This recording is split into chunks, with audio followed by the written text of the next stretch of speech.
Hi, Miss Hajee. How are you? I'm good. How are you? I'm good. It's nice to see you. You too. So, just first question. So, I know that you're a big proponent, sorry, of mental health and exercise and things like that. So, my first question for you is, what tips or suggestions do you have for preserving and maintaining our mental health while we're living in this sort of weird situation? It is so super weird, isn't it? And so I think I'm a big believer, obviously, in self care. And so self care for everybody looks a little bit different. Self care for me involves a lot of exercise. I'm a CrossFit coach for adults and kids, and so I get up at 5 every day just to make sure that I work out and I start my day on sort of that healthy sort of feeling good about my body and my mind. So I think I put that first in my day. And then I think the other thing that I really work hard at in our house and with me is healthy eating and making sure that the things I'm putting inside my body don't make me feel tired and sluggish and really, really unhealthy. And that doesn't mean I don't eat a bag of chips when I watch Netflix on Friday night, because I sure do. But I try to make sure that I'm not eating tons of junk food at other times of the day. So for me, it's exercise, it's what I'm putting into my body. And then the other one is really just taking a minute every day. And I practice gratitude. We do it as a family. And what are we grateful for? It might be the fact that I had really delicious chevro today. And where I used to live, we couldn't get chevro. Or it's the sun or whatever it is. But just, what am I thankful for? And I think that helps sort of keep me focused on what's important instead of the things that could really scare me if I thought about them for too long. And so, next question. So, obviously, our day-to-day routines have been put on hold with all that's going on. So, do you have any tips on building and maintaining healthy routines whilst at home? Because I know it's really easy to fall into kind of sleeping irregularly, being on your phone too much, or things like that. Yeah, so I'm super type A, and before COVID-19, I have every vacation planned from now until summer 2021. And we're big planners. And so for me, routine and schedule is like the spine of my life. I cannot live without it. And I know for my kids and for my husband, it's really what keeps us structured. And so for us, that means there's literally a giant schedule put up over the kids' desks. There's a schedule on the fridge. There's a schedule here in my office on the other wall. And so we really make sure that we sort of stick to it. That being said, things happen, and sometimes you have to deviate from it. But we still get up every day. The kids are up at 7 o'clock. We still eat breakfast at the same time. And it's trying to maintain as much normalcy as possible. And I think making sure, I'm also a very visual person, like a lot of learners are. And so for me, it's having things up that I can see all the time. That helps me sort of stick to my schedule and have consistency in that schedule. And I know the high school has kept the rotating schedule, and I think that can be really helpful for the consistency of our high school students. And so just trying to make sure that whatever plan you make, to try and stick to it as much as you can. And put your phone to bed at night. Your phone should not come to bed with you, number one.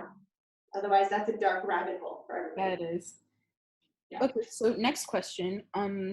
It's a lot of people are dealing with different types of stress.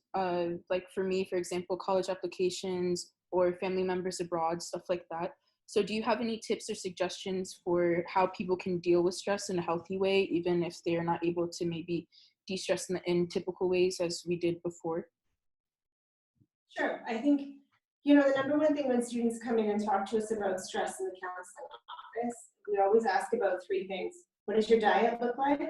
What does your sleep look like? And what does your exercise routine look like?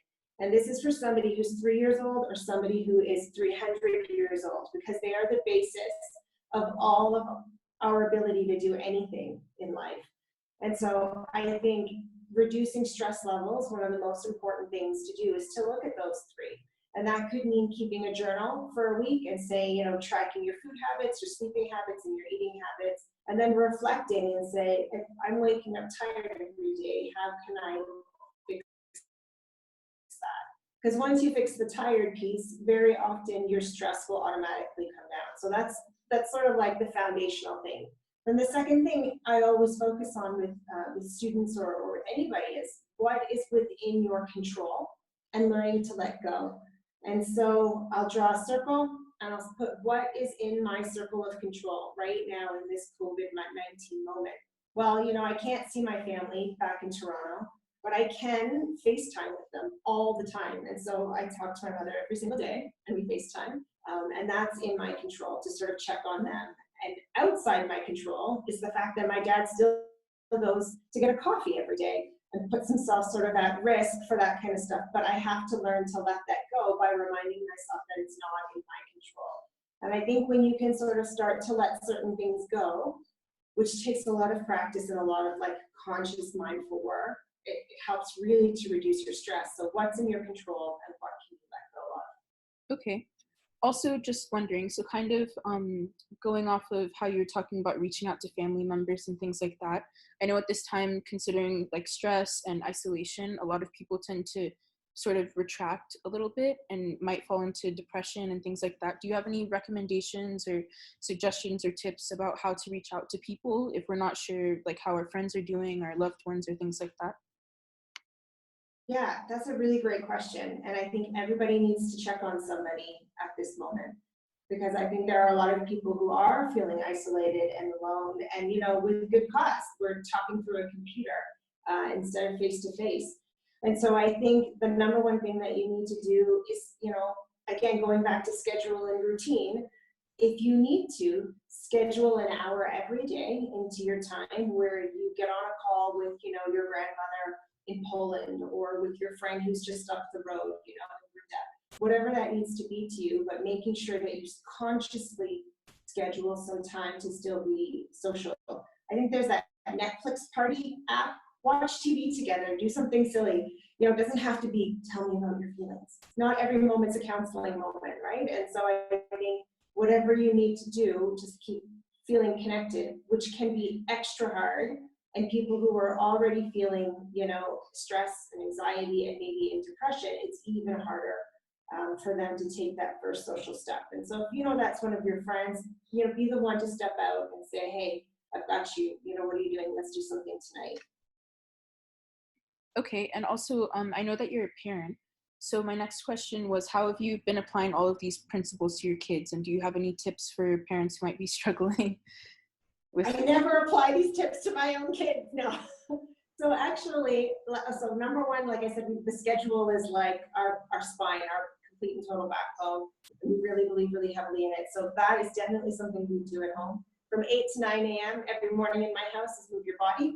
And so we take an hour of family time, whether that's walking the dog or putting on a Just Dance video or yoga, and we make sure that we're moving our bodies 100%.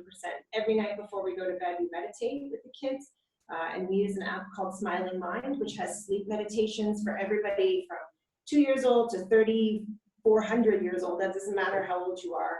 And so I'll do that with the kids. And we have a poster on our wall above their desk. That's a gratitude poster that my daughter made. And we really focus on, what are we grateful for today? And I think, as a parent for me, and my husband, who's also working full time as well, it's that balancing act. And also letting go and realizing we can't do everything. And I'm not the full-time grade 3 teacher. And so he's not going to get full-time grade 3 teaching out of me. And I have to be okay with that for the next little while. And going back to what's in my control. And a lot of things are not in our control and we have to let it go. Okay, and do you have anything else that you'd like to say or anything that you'd like to mention? I think just acknowledging that nobody really knows what's going to happen. And so there's a lot of like unsettling feelings around that.